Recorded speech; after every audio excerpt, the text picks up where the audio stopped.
Hello and welcome to One Nice Academy. Welcome to another session of daily news analysis. 4th June 2024 വന്നിട്ടുള്ള important articles. Before that, any students who wish to join our Super 30 batch, please do contact this number. You will get all the details about the batch. And currently there is 4 admission left to join the batch. Okay. So ഇന്ന് നമ്മൾ നോക്കാൻ പോകുന്ന main contents in mains perspective, the right to property in India, neglect of children's issues in elections, importance of healthcare cost management, and finally challenges facing Indian agriculture. നമുക്ക് രണ്ട് സ്പീഷീസുകളാണ് നോക്കാനുള്ളത്. Spot bellied eagle owl, then diadromous fish. Okay, without undue നമുക്ക് first ആർട്ടിക്കിളിലേക്ക് പോവാം. The article taken from the Hindu newspaper. UPSC syllabus GS paper 2 Indian Constitution, historical underpinnings, evolution, features, amendments, and significant provisions, basic structure. The right to property in India. Okay. So നമുക്കറിയാം right to property എപ്പോഴും ഒരു challenging issue ആണ്. കാരണം Kesavananda Bharati case ആണെന്നുണ്ടെങ്കിൽ പോലും ഈ ഒരു right to പ്രോപ്പർട്ടിയെ ബന്ധപ്പെട്ടിട്ടുണ്ടായിരുന്നത്. അപ്പം റൈറ്റ് ടു പ്രോപ്പർട്ടി ഇനീഷ്യൽ സ്റ്റേജിൽ കോൺസ്റ്റിറ്റ്യൂഷൻ മേക്ക് ചെയ്ത സമയത്ത് നമുക്കൊരു ഫണ്ടമെന്റൽ റൈറ്റ് ആയിരുന്നു. ദെൻ അമെന്റ്മെന്റിലൂടെ അത് ഒരു ലീഗൽ റൈറ്റ് അല്ലെങ്കിൽ കോൺസ്റ്റിറ്റ്യൂഷണൽ റൈറ്റ് ആയിട്ട് മാറ്റുകയായിരുന്നു ചെയ്തിട്ടുണ്ടായിരുന്നത്. കാരണം റൈറ്റ് ടു പ്രോപ്പർട്ടി ഒരു ഫണ്ടമെന്റൽ റൈറ്റ് ആവുന്ന സമയത്ത് സ്റ്റേറ്റിന് പ്രോപ്പർട്ടി അക്യൂർ ചെയ്യാൻ പറ്റില്ല. ഈവൻ ലാൻഡ് റിഫോംസ് കാലഘട്ടത്തിലൊക്കെ വലിയ സ്ഥലങ്ങളിലെ ആളുകളിൽ നിന്ന് പ്ലേസ് അക്യൂർ ചെയ്തതിനു ശേഷം ആളുകൾക്ക് വീതിച്ചു കൊടുക്കുകയായിരുന്നു ചെയ്തിരുന്നത്. അപ്പം ഫണ്ടമെന്റൽ റൈറ്റിലാണെന്നുണ്ടെങ്കിൽ നമുക്കത് ചെയ്യാൻ പറ്റില്ല. അതുകൊണ്ടാണ് ഈ ഒരു കോൺസ്റ്റിറ്റ്യൂഷൻ അമെന്റ്മെന്റിലൂടെ 300A അത് കൺവേർട്ട് ചെയ്തിട്ടുണ്ടായിരുന്നത്. ഓക്കെ, സോ നമുക്ക് നോക്കാം ഇതിന്റെ ആർട്ടിക്കിളുമായി ബന്ധപ്പെട്ടിട്ടുള്ള മെയിൻ ആയിട്ടുള്ള പോയിന്റുകൾ എന്താണെന്നുള്ളത്. Okay, first of all, what are the debate surrounding right to property in India? അപ്പൊ right to property it's fundamental right. Initial കേസിൽ article 19 clause 1 clause sub clause എഫിലായിരുന്നു റൈറ്റ് ടു പ്രോപ്പർട്ടി ഒരു ഫണ്ടമെന്റൽ റൈറ്റ് ആണെന്ന് പറഞ്ഞ് constitution make ചെയ്യുന്ന സമയത്ത് ഉണ്ടായിരുന്നത്. പക്ഷെ പിന്നീട് വന്നിരിക്കുന്ന സുപ്രീം കോടതിയിൽ വന്നിരിക്കുന്ന ബെലെ ബാനർജി കേസിലാണെന്നുണ്ടെങ്കിൽ so right to property that means article 19 clause 1 clause F, അതുപോലെ തന്നെ ആർട്ടിക്കിൾ 31 ക്ലോസ് 2. ഓക്കെ, ഇന്ത്യൻ കോൺസ്റ്റിറ്റ്യൂഷനിൽ പറഞ്ഞിരിക്കുന്ന രണ്ട് ആർട്ടിക്കിൾസ് ആണ്. സുപ്രീം കോർട്ട് ഡിസൈഡ് ചെയ്തു ആസ് പെർ ആർട്ടിക്കിൾ 31(2) എന്ന് പറഞ്ഞിട്ടുള്ളത് ഒരു പ്രോപ്പർട്ടി അക്യൂർ ചെയ്യുന്നുണ്ടെങ്കിൽ അതിന് റൈറ്റ്ഫുൾ ആയിട്ടുള്ള കോമ്പൻസേഷൻ നൽകണമെന്നാണ്. അപ്പം ആർട്ടിക്കിൾ 31 ഇന്റർപ്രറ്റ് ചെയ്യാണ് ബെലെ ബാനർജി കേസിലുണ്ടായത്. ദാറ്റ് മീൻസ് ആർട്ടിക്കിൾ 31(2) പറഞ്ഞിരിക്കുന്ന കോമ്പൻസേഷൻ. Okay, compensation. സോ ഈ ഒരു കോമ്പൻസേഷൻ ഒരു വ്യക്തിയുടെ കയ്യിൽ നിന്ന് പ്രോപ്പർട്ടി അക്യൂർ ചെയ്തതിനു ശേഷം കൊടുക്കുന്ന കോമ്പൻസേഷൻ ഫെയർ ആയിരിക്കണം, അതുപോലെ തന്നെ ഇക്വാലന്റ് ആയിരിക്കണം. അവർക്ക് എത്രയാണോ നഷ്ടം സംഭവിക്കുന്നത് ഇക്വാലന്റ് ആയിട്ടുള്ള കോമ്പൻസേഷൻ നൽകിയിരിക്കണം എന്നായിരുന്നു പറഞ്ഞത്. അപ്പൊ ആ ഇന്റർപ്രിട്ടേഷൻ ചേഞ്ച് ചെയ്യുന്നതിന് വേണ്ടിയിട്ട് 4th കോൺസ്റ്റിറ്റ്യൂഷൻ അമെന്റ്മെന്റ് പാർലമെന്റ് പാസ്സാക്കിയിട്ടുണ്ടായിരുന്നു. ഓക്കെ, 1955 4th കോൺസ്റ്റിറ്റ്യൂഷൻ അമെന്റ്മെന്റ് കൊണ്ടുവരികയും ചെയ്തു. അതിന്റെ അകത്ത് ആ അമെന്റ്മെന്റിന്റെ അകത്ത് മെയിനായിട്ട് പറഞ്ഞത് കോർട്ടിന്, ഓക്കെ, ദാറ്റ് മീൻസ് കോർട്ടിന് ഇത് അഡിക്വേറ്റ്ലി കോമ്പൻസേഷൻ നൽകിയതിനെ പറ്റിയിട്ടോ എത്ര കോമ്പൻസേഷൻ നൽകിയെന്നതിനെ പറ്റിയോ ഇന്റർപ്രറ്റ് ചെയ്യാനോ റിവ്യൂ ചെയ്യാനോ പറ്റില്ല എന്നാണ് പറഞ്ഞത്. ദാറ്റ് മീൻസ് സ്റ്റേറ്റ് ഒരു പ്രോപ്പർട്ടി അക്വയർ ചെയ്യും, അതിൽ കൊടുത്തിരിക്കുന്ന കോമ്പൻസേഷൻ ഫെയർ ആണോ അല്ലെങ്കിൽ ഇക്വലന്റ് ആയിട്ടുള്ള എമൗണ്ട് ആണോ എന്നുള്ള കാര്യങ്ങൾ അല്ലെങ്കിൽ കോമ്പൻസേഷൻ ആണോ എന്നുള്ള കാര്യങ്ങൾ കോർട്ട് ഇന്റർപ്രറ്റ് ചെയ്യേണ്ട എന്നായിരുന്നു 4th കോൺസ്റ്റിറ്റ്യൂഷൻ അമെന്റ്മെന്റ് 1955 പറഞ്ഞ അമെന്റ്മെന്റിലൂടെ കൊണ്ടുവരാൻ ശ്രമിച്ചിരുന്നത്. അപ്പൊ അതിനുശേഷമാണ് നമുക്ക് കേശവാനന്ദ ഭാരതി കേസ് വരുന്നത്. സോ കേശവാനന്ദ ഭാരതി കേസിന്റെ അകത്ത് ആർട്ടിക്കിൾ 31 ക്ലോസ് 2 നമ്മൾ വീണ്ടും എടുക്കുകയാണെന്നുണ്ടെങ്കിൽ കോമ്പൻസേഷൻ എന്ന് പറയുന്ന സമയത്ത് ഒരുപാട് കൺഫ്യൂസിങ് വേർഡ് ആണ്. അപ്പം ആ ഒരു വേർഡ് മാറ്റാൻ വേണ്ടിയിട്ട് 25th കോൺസ്റ്റിറ്റ്യൂഷൻ അമെന്റ്മെന്റിലൂടെ 1971 25th കോൺസ്റ്റിറ്റ്യൂഷൻ അമെന്റ്മെന്റിലൂടെ അതിനെ ആ ഒരു കോമ്പൻസേഷൻ എന്ന് പറഞ്ഞിരിക്കുന്ന വേർഡ് കൺവേർട്ട് ചെയ്ത് എമൗണ്ട് എന്ന വേർഡിലേക്ക് മാറ്റി. ഓക്കെ, സോ എമൗണ്ട് എന്ന് വെച്ച് കഴിഞ്ഞാൽ ഒരു സം ഓഫ് മണിയാണ്. കോമ്പൻസേഷൻ എന്ത് വേണമെങ്കിലും ആവാം. അപ്പം ആ ഒരു ഇന്റർപ്രറ്റ് കൺഫ്യൂസിങ് ഒഴിവാക്കാൻ വേണ്ടിയിട്ട് എമൗണ്ട് എന്ന പേരിലേക്ക് മാറ്റുകയാണ് ചെയ്തിട്ടുണ്ടായിരുന്നത്. ഓക്കെ, സോ ബേസിക്കലി കോർട്ടിന് അത് ഇന്റർപ്രറ്റ് ചെയ്യാൻ, അപ്പൊ എന്താണ് കോമ്പൻസേഷൻ എന്ന് ഇന്റർപ്രറ്റ് ചെയ്യുന്നവരെ എമൗണ്ട് കൊടുത്തു കഴിഞ്ഞാൽ ഒരു സിംഗിൾ മീനിങ്ങും സിംഗിൾ ഡെഫിനേഷനും മാത്രമേ ഉള്ളൂ. അപ്പൊ കോർട്ട് ഇതിന്റെ ജഡ്ജ്മെന്റിൽ പറഞ്ഞിട്ടുള്ളത് അഡിക്വേറ്റ് ആയിട്ടുള്ള പേയ്മെന്റ്, അതായത് ഒരു വ്യക്തിയിൽ നിന്ന് ഒരു പ്ലേസ് അക്വയർ ചെയ്തതിനു ശേഷം അഡിക്വേറ്റ് ആയിട്ടുള്ള പേയ്മെന്റ് നൽകിയിട്ടില്ല എന്നുണ്ടെങ്കിൽ, അതൊരു നോൺ ജസ്റ്റിസബിൾ ആണ് എന്നുണ്ടെങ്കിൽ ആ ഒരു കാര്യത്തിൽ എൻക്വയറി ചെയ്യാൻ കോർട്ടിന് അവകാശമുണ്ട് എന്നാണ്. അതായത് still open four A judicial review. നമുക്കറിയാം 4th കോൺസ്റ്റിറ്റ്യൂഷൻ അമെന്റ്മെന്റിലൂടെ അവരെന്താണ് ചെയ്തത്, കോർട്ടിന് ഇതിനകത്ത് ഇന്റർപ്രറ്റ് ചെയ്യേണ്ട എന്നായിരുന്നു പറഞ്ഞത്. ബട്ട് കേശവാനന്ദ ഭാരതി കേസ് പറഞ്ഞപ്പോൾ കോർട്ട് റീ ഇന്റർപ്രിറ്റ് ചെയ്തിട്ട് പറഞ്ഞു, നിങ്ങൾ ഫെയർ ആയിട്ടുള്ള അല്ലെങ്കിൽ ഇക്വിറ്റബിൾ ആയിട്ടുള്ള ഒരു എമൗണ്ട് അല്ല നൽകിയതെന്നുണ്ടെങ്കിൽ അവിടെ വീണ്ടും ഒരു ജുഡീഷ്യൽ റിവ്യൂവിന് സാധ്യത ഉണ്ട് എന്നായിരുന്നു കേശവാനന്ദ ഭാരതി കേസിൽ പറഞ്ഞിരിക്കുന്ന ഒരു മെയിനായിട്ടുള്ള കാര്യം. നമുക്കറിയാം കേശവാനന്ദ ഭാരതി കേസ് ഏറ്റവും ഇമ്പോർട്ടന്റ് ആയിട്ടുള്ള കാര്യം റാൻഡ്മാർക്ക് ജഡ്ജ്മെന്റ് ബേസിക് സ്ട്രക്ചർ ഡോക്ട്രൈൻ ആണ്.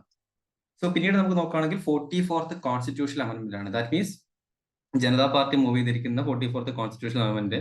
ആ അമെന്റ്മെന്റ് പ്രകാരം 1978 ആ ഒരു അമെന്റ്മെന്റ്.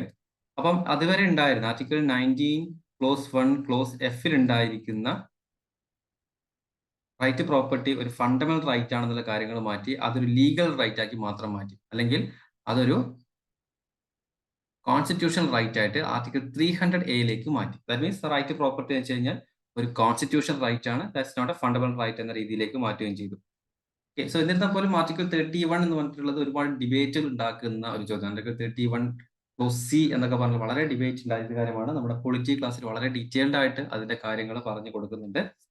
ഓക്കെ, ആർട്ടിക്കിൾ 31C എന്താണ്, അതുപോലെ തന്നെ article 39 close B close C എന്താണ്, അതുപോലെ തന്നെ എങ്ങനെയാണ് ആർട്ടിക്കിൾ 31C വരുന്ന സമയത്ത് നമ്മുടെ റൈറ്റ് ടു ഇക്വാലിറ്റി, അതുപോലെ തന്നെ right to free speech and expression, article 19 and 40 എങ്ങനെയാണ് ഇതിൽ നിന്ന് ഈ ആംബിറ്റിൽ നിന്ന് പുറത്തു പോകുന്നത്. സുപ്രീം കോടതി തന്നെ പറഞ്ഞിട്ടുണ്ടായിരുന്നു, when article 31C comes, article 14 and 19 goes out. That means ആ ഫണ്ടമെന്റൽ റൈറ്റ് നോക്കേണ്ട ആവശ്യമില്ല എന്നാണ് പറഞ്ഞത്. സോ ദെൻ നമുക്ക് what are the arguments against the deletion of article 31. അപ്പം ആർട്ടിക്കിൾ 31 എന്ന് പറഞ്ഞിട്ടുള്ളത് ഒരു ഡിലീഷൻ. ദാറ്റ് മീൻസ് ആർട്ടിക്കിൾ 31 എന്ന് വെച്ച് കഴിഞ്ഞാൽ ബേസിക്കലി ആ ഒരു പ്രോപ്പർട്ടി അക്വയർ ചെയ്യാനുള്ള സ്റ്റേറ്റിന് കൊടുത്തിരിക്കുന്ന കപ്പാസിറ്റിയാണ് ആർട്ടിക്കിൾ 31 പറഞ്ഞിട്ടുള്ളത്. അപ്പം കേശവാനന്ദ ഭാരതി കേസിലായിരുന്നു ഈ 31C കാര്യങ്ങളൊക്കെ ആഡ് ചെയ്തതും അതേപോലെ തന്നെ ബേസിക് സ്ട്രക്ചർ ഡോക്ടറിന് പറയാൻ ചെയ്തിട്ടുണ്ടായത്.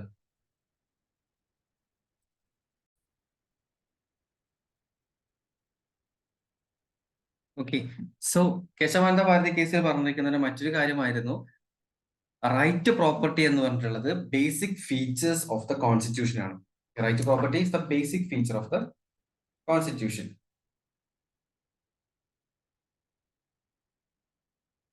ഓക്കെ, സോ അതുപോലെ തന്നെ പവർ ഗ്രാന്റ് ചെയ്തത് നമ്മുടെ സ്റ്റേറ്റ് ലിസ്റ്റ് കൺകറന്റ് ലിസ്റ്റിലെ എൻട്രി 42 പറഞ്ഞിട്ടുള്ള കാര്യം എന്ന് വെച്ച് കഴിഞ്ഞാൽ അക്യൂസിഷൻ ആണ്, നോട്ട് എ കോൺഫിസ്കേഷൻ. അതായത് ഒരു പ്രോപ്പർട്ടി അക്വയർ ചെയ്യുകയാണ്, ഒരിക്കലും അത് എന്താണ് കൈവശമാക്കുന്നതല്ല, നമ്മൾ അത് വാങ്ങുകയാണ് ചെയ്യുന്നത്. അപ്പൊ ആർട്ടിക്കിൾ 42 അല്ലെങ്കിൽ സോറി കൺകറന്റ് ലിസ്റ്റിലെ എൻട്രി 42 എന്ന് പറഞ്ഞിട്ടുള്ളത് for acquisition, not for confiscation.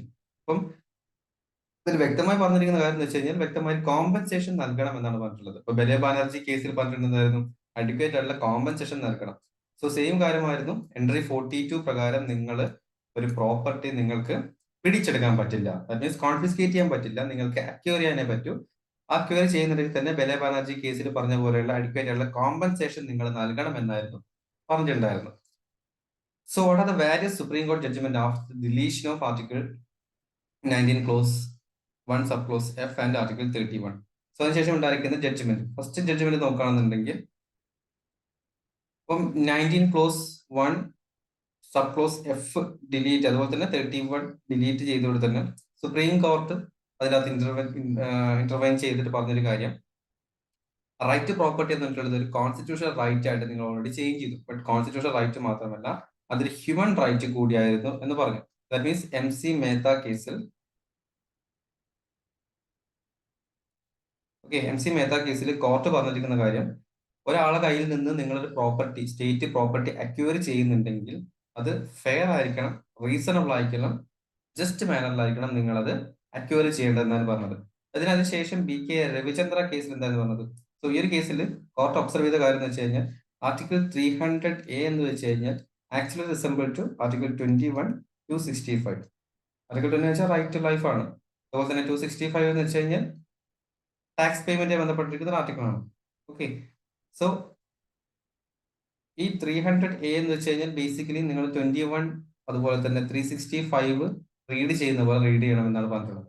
അപ്പൊ ഇത് നിങ്ങൾക്ക് അറിയണമെന്നുണ്ടെങ്കിൽ ഡീറ്റെയിൽ ആയിട്ട് നിങ്ങൾ ഈ ഒരു ആർട്ടിക്കിൾസ് അറിഞ്ഞിരിക്കണം. അപ്പൊ റൈറ്റ് ടു ലൈഫ് എന്താണ്, അപ്പം ടാക്സ് പേയ്മെന്റ് ബന്ധപ്പെട്ടിരിക്കുന്ന ആർട്ടിക്കിൾ 265, 300A ലീഗൽ റൈറ്റ് ആണെന്നുണ്ടെങ്കിൽ പോലും സോ ആ റൈറ്റ് ബേസിക്കലി 21 അതുപോലെ തന്നെ 265, that means 21 right to life ആണ്. നമ്മുടെ പ്രോപ്പർട്ടി എല്ലാം അക്വയർ ചെയ്ത് കഴിഞ്ഞാൽ നമുക്ക് ജീവിക്കാനുള്ള അവകാശമില്ലല്ലോ. അപ്പൊ ബേസിക്കലി അത് ആ രീതിയിൽ വായിക്കണം എന്നായിരുന്നു പറഞ്ഞിട്ടുണ്ടായിരുന്നത്. അതിനുശേഷം പിന്നീട് കൊൽക്കത്ത മുനിസിപ്പൽ കോർപ്പറേഷൻ കേസിൽ വരുന്ന സമയത്ത്, ഇപ്പൊ കൊൽക്കത്ത മുനിസിപ്പൽ കോർപ്പറേഷൻ റീസെന്റ് ആയിട്ടുള്ള ഒരു ഡിസിഷൻ ആയിരുന്നു. ദാറ്റ് മീൻസ് ആർട്ടിക്കിൾ 300A വന്നിരിക്കുന്ന 7ഓളം ഫസറ്റ്സുകൾ ഇവിടെ റിമൂവ് ചെയ്തു. Okay, that means right to notice, അതുപോലെ തന്നെ right to be heard. Okay, 300A ആണ് നമ്മുടെ ലീഗൽ റൈറ്റ് പറഞ്ഞിട്ടുള്ളത്, റൈറ്റ് ടു പ്രോപ്പർട്ടി പറഞ്ഞിട്ടുള്ളത്. അപ്പൊ വൺസ് സ്റ്റേറ്റ് ആ പ്രോപ്പർട്ടി അക്വയർ ചെയ്യാൻ വരുന്നുണ്ടെന്നുണ്ടെങ്കിൽ വ്യക്തമായിട്ടുള്ള നോട്ടീസ് നൽകണം, ആ ഒരു പ്രോപ്പർട്ടി ഓണർക്ക് നോട്ടീസ് ചെയ്യണം. അതുപോലെ തന്നെ അദ്ദേഹത്തിന് പറയാനുള്ളത് കേൾക്കണം എന്ന് തുടങ്ങിയ കാര്യങ്ങളുണ്ടായിരുന്നു. കൊൽക്കത്ത മുനിസിപ്പൽ കോർപ്പറേഷൻ കേസിന്റെ അകത്ത് ഈ പറഞ്ഞിരിക്കുന്ന ഏകദേശം 7ഓളം ഫെസറ്റ്സുകൾ, ഇത്തരത്തിലുള്ള പ്രൊവിഷൻസുകൾ ഒരു പ്രോപ്പർട്ടി അക്വയർ ചെയ്യുന്ന സമയത്ത് നിങ്ങൾ ഫോളോ ചെയ്ത പ്രൊസീജിയേഴ്സ് ഏകദേശം 7ഓളം ഡിലീറ്റ് ചെയ്തിട്ടുണ്ടായിരുന്നു. അപ്പൊ ഈ കാര്യങ്ങളൊന്നും അതിൻ്റെ അകത്ത് ആഡ് ചെയ്തിട്ടില്ല. സ്റ്റേറ്റിന് വേണമെങ്കിൽ അക്വയർ ചെയ്യാം എന്നാണ് പറഞ്ഞിട്ടുള്ളത്. അപ്പൊ എന്നിരുന്നാലും കോർട്ട് അഫേം ചെയ്തിരിക്കുന്ന ഒരു കാര്യം എന്ന് വെച്ച് കഴിഞ്ഞാൽ ഒരു പ്രോപ്പർ ആയിട്ടുള്ള കോമ്പൻസേഷൻ നിങ്ങൾ നൽകാൻ തയ്യാറായിരിക്കണം. ഇനി ഏതെങ്കിലും തരത്തിലൊരു ഒരു പ്രോപ്പർട്ടി നിങ്ങൾ അക്വയർ ചെയ്യുന്നുണ്ടെങ്കിൽ മോണിറ്ററി ടേംസിലാണെന്നുണ്ടെങ്കിലും നിങ്ങൾ അവർക്ക് ആവശ്യമായിട്ടുള്ള കോമ്പൻസേഷൻ നൽകാൻ നിങ്ങൾ തയ്യാറായിരിക്കണം. ഓക്കെ, സോ ഇതിൽ ഏതായിരുന്നു പറയുന്നത് മോണിറ്ററി ടേംസ് നൽകണം എന്നുള്ളത്. ബെലെ ബാനർജി കേസിൽ പറഞ്ഞതുപോലെ തന്നെ നിങ്ങൾ അഡിക്വേറ്റ് ആയിട്ടുള്ള കോമ്പൻസേഷൻ അവർക്ക് നൽകിയതിനു ശേഷം മാത്രമാണ് നിങ്ങൾ അതിൻ്റെ അകത്ത് എന്ത് ചേഞ്ച് വേണം വരുത്തിക്കോളൂ, ബട്ട് അതൊരു ഫെയർ ആൻഡ് ജസ്റ്റ് മാനർ രീതിയിലായിരിക്കണം നിങ്ങൾ ഒരു പ്രോപ്പർട്ടി അക്വയർ ചെയ്യേണ്ടത് എന്നായിരുന്നു പറഞ്ഞിട്ടുണ്ടായിരുന്നത്. ഓക്കെ, ഇത്രയുമാണ് നമുക്ക് ആർട്ടിക്കിൾ നോക്കാനുള്ളത്. Moving on to next article, neglect of children's issues in elections. PG syllabus is equal to salient features of RPA, Representation of People's Act 1951.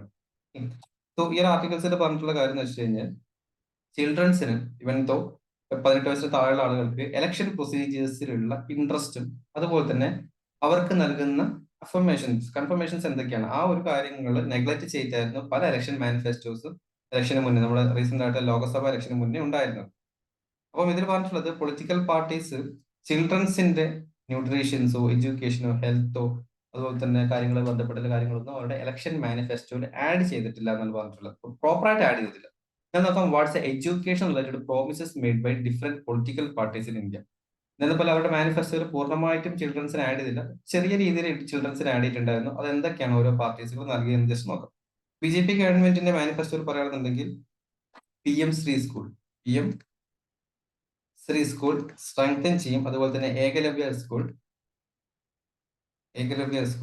അതുപോലെ തന്നെ അതർ മോഡൽ സ്കൂൾസുകൾ അവർ സ്ട്രെങ്തൻ ചെയ്യും എന്തായിരുന്നു BJP ഗവൺമെന്റ് മാനിഫെസ്റ്റോയിൽ പറഞ്ഞിട്ടുള്ളത്. കോൺഗ്രസിന്റെ മാനിഫെസ്റ്റോയിൽ നോക്കുകയാണെന്നുണ്ടെങ്കിൽ ഓക്കെ, BJP തന്നെ മറ്റൊരു കാര്യം പറയാന്നുണ്ടെങ്കിൽ 100% ഗ്രോസ് എൻറോൾമെന്റ് റേഷ്യോ, അതായത് ഒരു കുട്ടികൾ പോലും ഈ ഒരു പ്രൈമറി എഡ്യൂക്കേഷൻ ലഭിക്കാതെ ആവരുത്, എലിമെന്ററി എഡ്യൂക്കേഷൻ ലഭിക്കാതെ ആവരുത്, എല്ലാവർക്കും എല്ലാ കുട്ടികളും പ്രോപ്പർ സ്കൂൾ അറ്റൻഡൻസ് ഉണ്ടായിരിക്കണം എന്നാണ് ഈ ഒരു GER കൊണ്ട് ഉദ്ദേശിച്ചിരിക്കുന്നത്. ഓക്കെ, പ്രീ സ്കൂൾ മുതൽ പറഞ്ഞിട്ടുള്ളത് പ്രീ സ്കൂൾ മുതൽ സെക്കൻഡറി ലെവൽ വരെ, preschool to secondary level വരെ അവർക്ക് ബേസിക്കലി അറ്റൻഡൻസ് ഉണ്ടായിരിക്കണം, അല്ലെങ്കിൽ അവർ സ്കൂളിൽ വന്ന് ചേർന്നിരിക്കണം എന്നാണ് പറഞ്ഞിട്ടുള്ളത്. സോ ദെൻ കോൺഗ്രസ് ഗവൺമെന്റ് എന്തായിരുന്നു പറഞ്ഞിട്ടുള്ളത്? Congress government right to education act, right to education extend ചെയ്യും. 1 to 8 ക്ലാസ് വരെ കമ്പൽസറി ആക്കി മാറ്റും എന്നാണ് പറഞ്ഞിട്ടുള്ളത്. അതുപോലെ തന്നെ DMK ഗവൺമെന്റ് പറഞ്ഞിരിക്കുന്ന ഒരു കാര്യം economic opportunities for drop out rates, അതായത് സ്കൂളിൽ വന്ന് ഡ്രോപ്പ് ഔട്ട് ചെയ്ത് സ്കൂളിൽ ജോയിൻ ചെയ്ത് ഡ്രോപ്പ് ഔട്ട് ചെയ്ത് പോകുന്ന ആളുകൾ ഉണ്ടായിരിക്കും. സോ ഇത്തരം ഡ്രോപ്പ് ഔട്ട് ചെയ്ത് പോകുന്ന ആളുകൾ പല രീതിയിലായിരിക്കും, ഫിനാൻഷ്യലുള്ള പ്രശ്നം കൊണ്ടായിരിക്കാം, അല്ലെങ്കിൽ എക്കണോമിക് ഓപ്പർച്യൂണിറ്റി ഇല്ലാത്തതുകൊണ്ടായിരിക്കും. സോ അവർക്ക് ആവശ്യമായിട്ടുള്ള ഫിനാൻഷ്യൽ സപ്പോർട്ടുകൾ നൽകുക. സോ ഡ്രോപ്പ് ഔട്ടുകൾ കുറക്കുക എന്നതാണ് DMK ഗവൺമെന്റ് പറഞ്ഞില്ലെങ്കിൽ കമ്പൽസറി എഡ്യൂക്കേഷൻ 1 മുതൽ 8ാം ക്ലാസ് വരെ compulsory education as per RT act വരെ എക്സ്റ്റെൻഡ് എന്നാണ് കോൺഗ്രസ് ഗവൺമെന്റ് പറഞ്ഞത്. CPM പറഞ്ഞിരിക്കുന്ന കാര്യം എന്ന് വെച്ച് കഴിഞ്ഞാൽ RT act, right to education act extend ചെയ്യും ഏതുവരെ 3 to 18 ഇയേഴ്സ്, അതായത് 18 വയസ്സ് വരെയുള്ള കാലഘട്ടത്തിൽ റൈറ്റ് ടു എഡ്യൂക്കേഷൻ, എല്ലാ സ്ഥലത്തും പഠിക്കാനുള്ള അവകാശം അവർക്ക് നൽകുമെന്നാണ് പറഞ്ഞിട്ടുണ്ടായിരുന്നത്. ഇനി നമുക്ക് ന്യൂട്രീഷൻ ലെവലിൽ നോക്കുകയാണ്. ന്യൂട്രീഷൻ ആൻഡ് ഹെൽത്ത് കെയർ ലെവലിൽ എന്തൊക്കെയാണ് പ്രോമിസസ് നൽകിയത്? BJP ഗവൺമെന്റ് പറഞ്ഞു വെച്ചാൽ മാൽ ന്യൂട്രീഷൻ എലിമിനേറ്റ് ചെയ്യും. ഓക്കെ, ഇവൻ ട്രൈബൽ ചിൽഡ്രൻസിന്റെ ഇടയിലുള്ളതൊക്കെ മാൽ ന്യൂട്രീഷൻ, അതായത് ന്യൂട്രീഷൻ ഇൻടേക്ക് ഇല്ലാത്ത അവസ്ഥയിൽ പോകുന്ന കണ്ടീഷൻസ് ഇല്ലാതാക്കുമെന്നാണ്. ഇവൻ ട്രൈബൽസ് എസ്പെഷ്യലി പറഞ്ഞിട്ടുള്ളത് ട്രൈബൽ ചിൽഡ്രൻസിന്റെ അണ്ടറിലാണ് malnutrition. Okay, so Congress government എന്താണ് പറഞ്ഞിട്ടുള്ളത്? അപ്പം integrated child development scheme ICDS universal ചെയ്യും.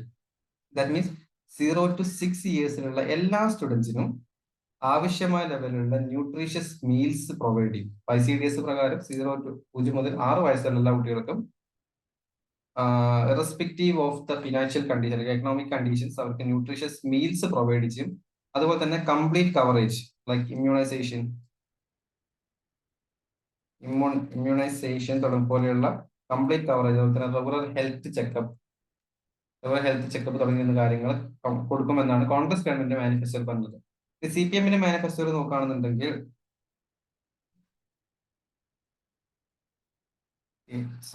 ഈ ഒരു കാര്യങ്ങൾ പറഞ്ഞിട്ടുള്ളത് CPM ഗവൺമെന്റ് ആണ്. ഈ കോൺഗ്രസ് ഗവൺമെന്റ് DMK ഗവൺമെന്റ് പറഞ്ഞിരിക്കുന്ന കാര്യങ്ങൾ നോക്കുകയാണെന്നുണ്ടെങ്കിൽ mid day meal scheme class 12 വരെ 12ാം ക്ലാസ് വരെ mid day meal scheme provide ചെയ്യും. അതുപോലെ തന്നെ DMK പ്രൊവൈഡ് ചെയ്ത കാര്യം എന്ന് വെച്ച് കഴിഞ്ഞാൽ chief ministers breakfast scheme means class 1 to 5 വരെ DMK തമിഴ്നാട് ഗവൺമെന്റ് ആണ്. അപ്പം അവിടെയുള്ള കുട്ടികൾക്ക് 1 മുതൽ 5ാം ക്ലാസ് വരെ ചീഫ് മിനിസ്റ്റേഴ്സ് ബ്രേക്ക്ഫാസ്റ്റ് സ്കീമും കൂടി പ്രൊവൈഡ് ചെയ്യും. മിഡ് ഡേ മീൽ സ്കീം അല്ലാതെ രാവിലത്തെ ഭക്ഷണം കൂടി നൽകുമെന്നാണ് പറഞ്ഞിട്ടുള്ളത്. അപ്പോൾ തന്നെ ന്യൂട്രീഷ്യൽ ഡെഫിഷ്യൻസി ഉള്ള കുട്ടികളെ അഡ്രസ് ചെയ്ത് അവർക്ക് ആവശ്യമായുള്ള പ്രോട്ടീൻസ് ഇൻടേക്സുകൾ കൊടുക്കും. വിത്തിൻ 5 ഇയേഴ്സ് DMK ഗവൺമെന്റ് മന്ത്രി വിത്തിൻ 5 ഇയേഴ്സ് 100% ഇമ്മ്യൂണൈസേഷൻ കൊണ്ടുവരുമെന്നാണ് പറഞ്ഞിട്ടുള്ളത്. കറന്റ് ഏകദേശം 26% ഇവിടെ തമിഴ്നാട് ഗവൺമെന്റ് അണ്ടറിലുള്ളത്. അത് 100%ലേക്ക് എത്തിക്കും. ഇമ്മ്യൂണൈസേഷനും അതുപോലെ തന്നെ ന്യൂട്രീഷൻ ഇൻടേക്കും എത്തിക്കുമെന്നാണ് പറഞ്ഞിട്ടുണ്ടായിരുന്നത്. ഓക്കെ, സോ DMK ഗവൺമെന്റ് പറഞ്ഞിരിക്കുന്ന മറ്റൊരു കാര്യം എന്ന് വെച്ചാൽ ഇതിനാവശ്യമായിട്ടുള്ള ബഡ്ജറ്ററി അലോക്കേഷൻസ് കൂടി DMK ഗവൺമെന്റ് പറയുന്നുണ്ട്. എന്താണ് ബഡ്ജറ്ററി അലോക്കേഷൻ പറഞ്ഞിട്ടുള്ളത്? കംപ്ലീറ്റ് ഹെൽത്ത് കെയർ, ചിൽഡ്രൻസിന് ആവശ്യമായുള്ള കംപ്ലീറ്റ് ഹെൽത്ത് കെയർ ഫസ്റ്റ് കുഞ്ഞ് ജനിച്ച് ആദ്യത്തെ 1000 ദിവസം വരെയുള്ള കാലഘട്ടത്തിൽ ആവശ്യമുള്ള കംപ്ലീറ്റ്ലി ഹെൽത്ത് കെയർ അവർ പ്രൊവൈഡ് ചെയ്യുമെന്നാണ് പറഞ്ഞിട്ടുണ്ടായിരുന്നത്. ഓക്കെ, അതിനവരുടെ mental health programmes, mental ability increase ചെയ്യുന്നത്, അവർക്ക് ആവശ്യമുള്ള മെന്റൽ ഹെൽത്ത് പ്രോഗ്രാംസുകളും സ്കൂളുകളിൽ അറേഞ്ച് ചെയ്യുമെന്നത് DMK ഗവൺമെന്റ് അവരുടെ മാനിഫെസ്റ്റോയിൽ പറഞ്ഞിട്ടുണ്ടായിരുന്നത്. സോ എന്നിരുന്നാൽ പോലും എന്താണ് അൺഅഡ്രസ് ചെയ്തിരിക്കുന്ന ഏരിയാസുകൾ നമ്മൾ നോക്കുകയാണെന്നുണ്ടെങ്കിൽ പൊളിറ്റിക്കൽ മാനിഫെസ്റ്റോയിൽ അൺഅഡ്രസ് ചെയ്ത കാര്യങ്ങൾ, first of all decision making process, അതായത് ചിൽഡ്രൻസിന്റെ പാർട്ടിസിപ്പേഷൻ ഇൻ ഡിസിഷൻ മേക്കിംഗ് പ്രോസസ്സിൽ. ഇപ്പൊ ചിൽഡ്രൻസ് വെച്ചാൽ ഒരിക്കലും നമുക്ക് നെഗ്ലക്ട് ചെയ്യേണ്ട ആളുകളല്ല. 18 വയസ്സ് കഴിഞ്ഞാൽ മാത്രമേ തീരുമാനങ്ങൾ എടുക്കേണ്ടത് ആവശ്യമായിട്ടുള്ളൂ എന്നല്ല. ഇവൻ തോ വീട്ടിലാണെന്നുണ്ടെങ്കിലും ഇലക്ഷൻ ആണെങ്കിലും അവരുടെ ഡിസിഷൻ മേക്കിംഗ് പ്രോസസ്സ് അവർ അഡ്രസ് ചെയ്തിട്ടുണ്ടായിരുന്നില്ല. അതുപോലെ തന്നെ ഓൺലൈൻ സേഫ്റ്റി, ഒരുപാട് ഓൺലൈൻ ഇഷ്യൂസ് വരുന്നതാണ്. അപ്പൊ ഓൺലൈൻ സേഫ്റ്റി എൻഷുർ ചെയ്യുന്നതിന് വേണ്ടിയിട്ട് ആവശ്യമായിട്ട് ചിൽഡ്രൻസിനെ എക്സ്പ്ലോർട്ട് ചെയ്യുന്ന കാര്യങ്ങളൊക്കെ തടയുന്നതിന് വേണ്ടിയിട്ട് ആവശ്യമായിട്ടുള്ള ലീഗൽ ഫോർമാറ്റുകൾ ഒരു മാനിഫെസ്റ്റോയിൽ പറഞ്ഞിട്ടില്ല ഓൺലൈൻ സേഫ്റ്റി എൻഷുർ ചെയ്യുന്നതിന് വേണ്ടിയിട്ട്. തേർഡ് തിങ് നോക്കുകയാണെന്നുണ്ടെങ്കിൽ ചൈൽഡ് റൈറ്റ്സ് ബേസ്ഡ് അപ്രോച്ച്, ചിൽഡ്രൻസിന്റെ റൈറ്റ് ബേസ്ഡ് അപ്രോച്ച് ആണ് എടുത്തിട്ടുള്ളത്. അപ്പൊ എല്ലാ മാനിഫെസ്റ്റോയിലും നോക്കിയിട്ടുള്ള കാര്യം എന്ന് വെച്ച് കഴിഞ്ഞാൽ ചിൽഡ്രൻസിനായിട്ട് അഡിക്വേറ്റ് ഉള്ള അവർക്കെല്ലാം കുറച്ച് റൈറ്റ്സുകളുണ്ട്, അവർക്കുള്ള അവകാശങ്ങളുണ്ട്, കുറച്ച് കാര്യങ്ങൾ ചിൽഡ്രൻസിന്. വീട്ടിലാണെന്നുണ്ടെങ്കിലും സൊസൈറ്റിയിലാണെന്നുണ്ടെങ്കിലും. അപ്പൊ പലപ്പോഴും ഈ ചിൽഡ്രൻസിനെ യൂത്തിന്റെ അണ്ടറിലോ അല്ലെങ്കിൽ അഡൽട്ട് ആയിട്ടുള്ള പാരന്റ്സിന്റെ അണ്ടറിലോ അല്ലെങ്കിൽ വുമൻസിന്റെ അണ്ടറിലോ ആണ് നമ്മൾ കാട്ടാറുള്ളത്. അതിന് പകരമായിട്ട് ചിൽഡ്രൻസിനെ സെപ്പറേറ്റ് എൻറ്റിറ്റി ആക്കി മാറ്റിയിട്ട് അവർക്ക് ആവശ്യമായിട്ടുള്ള റൈറ്റ് ബേസ്ഡ് അപ്രോച്ച്, അവരുടെ ആവശ്യങ്ങൾ മനസ്സിലാക്കിയിട്ട് അവരുടെ ആവശ്യങ്ങൾക്ക് അനുസരിച്ചിട്ടുള്ള കാര്യങ്ങൾ ചെയ്യണമെന്നാണ് പറഞ്ഞിട്ടുണ്ടായിരുന്നത്. അതുപോലെ തന്നെ ഈ ഒരു പ്രോഗ്രാംസ് ഒക്കെ ബേസിക്കലി നോക്കുകയാണെന്നുണ്ടെങ്കിൽ ഒരു കോസ്റ്റ് ഇന്റൻസീവ് ആയിട്ടുള്ള മോഡൽസുകളാണ്. ഓക്കെ, സോ ഒരു സിസ്റ്റമിക് ചേഞ്ച് കൊണ്ടുവരാൻ ഈ ഒരു സ്കീം കൊണ്ട് സാധിക്കും. കൂടുതൽ പണം ചെലവാക്കുക എന്ന് മാത്രമാണ് ഈ ഒരു സ്കീം കൊണ്ടൊക്കെ ഉദ്ദേശിക്കുന്നത്. സോ അതുകൊണ്ട് തന്നെ ആർട്ടിക്കിൾ ഫൈനലൈസ് വന്നിട്ടുള്ളത് പൊളിറ്റിക്കൽ പാർട്ടീസ് സ്റ്റുഡൻസിന്റെ അല്ലെങ്കിൽ ചിൽഡ്രൻസിന്റെ എഡ്യൂക്കേഷൻ, ചൈൽഡ് ന്യൂട്രീഷൻ, അതുപോലെ തന്നെ ഹെൽത്ത്, അതുപോലെ തന്നെ അവരുടെ ഡിസിഷൻ മേക്കിംഗ് കപ്പാസിറ്റി തുടങ്ങിയിരിക്കുന്ന കാര്യങ്ങളും അവരുടെ vision and mission goals, online safety തുടങ്ങിയ കാര്യങ്ങളൂടെ അവരുടെ മാനിഫെസ്റ്റോയിൽ ആഡ് ചെയ്യാനോ അല്ലെങ്കിൽ വരുന്ന ഗവൺമെന്റ് ഇത്തരം കാര്യങ്ങൾ അവർക്ക് വേണ്ടി ചെയ്യണമെന്നാണ് ആർട്ടിക്കിൾസിൽ പറയുന്നത്. Moving on to the next article, importance of health care cost management. So ഈ ഒരു ആർട്ടിക്കിളിൽ പറയുന്നത് നമ്മുടെ ഹെൽത്ത് കെയർ സെക്ടറിൽ എത്രത്തോളം കോസ്റ്റ് ആണ് നമുക്ക് ഇൻക്യൂർ ചെയ്ത് വരുന്നത്, അതുപോലെ തന്നെ നമ്മളൊരു റെഡ്യൂസ്ഡ് കോസ്റ്റിൽ നമ്മളൊരു രോഗം ട്രീറ്റ് ചെയ്യുന്നതിലൂടെ തന്നെ എന്തൊക്കെ ഇഷ്യൂസുകളാണ് ഹെൽത്ത് കെയർ സെക്ടറിൽ സംഭവിക്കുന്നത്. Issues related to development and management of social sector service related to health, education and human resources. So what's the role of private hospitals in driving innovations? So private hospitals, especially accredited JCI അതുപോലെ തന്നെ നാബ് ഒക്കെ accreditation ഉള്ള hospitals നോക്കുകയാണെന്നുണ്ടെങ്കിൽ ഇതൊരു hospital centres മാത്രമല്ല, just ഒരു hospitals, രോഗം treat hospitals മാത്രമല്ല, ഇത് റിസർച്ച് സെന്റേഴ്സും കൂടിയാണ്. ഓക്കെ, ഇത് ബേസിക്കലി റിസർച്ച് സെന്റേഴ്സും കൂടിയാണ്.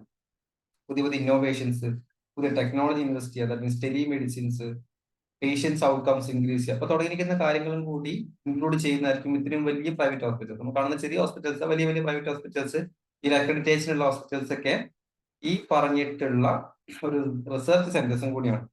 But what are the concerns regarding the price caps in health care sectors?